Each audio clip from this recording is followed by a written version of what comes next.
Risiko Lisa Mariana jadi tunawisma, Revelino singgung gugatan 105 miliar rupiah Ridwan Kamil. Terancam. Persoalan antara model Lisa Mariana dan mantan Gubernur Jawa Barat, Ridwan Kamil, semakin pelik. Kedua pihak kini berhadapan tak cuma di ranah hukum pidana tapi juga perdata. Ridwan Kamil diketahui menggugat Lisa karena merasa reputasi dan keharmonisan rumah tangganya dirusak. Dalam gugatan itu, tercantum tuntutan ganti rugi yang tak main-main, 105 miliar rupiah. Hal ini turut jadi sorotan sosok yang mengaku ayah biologis anak Lisa, Revelino Tuase. Kuasa hukum Revelino, Fikri Wijaya bahkan mengatakan, rumah yang kini ditinggali Lisa Mariana yang menjadi jaminan atas perkara tersebut. Fikri melihat, dalam hal ini Ridwan Kamil merasa dirugikan.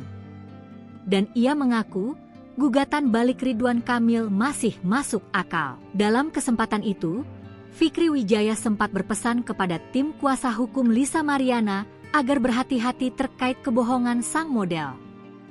Di momen itu, pihak Revelino juga meminta Lisa Mariana menggunakan bukti dan saksi di setiap pernyataan yang ia berikan.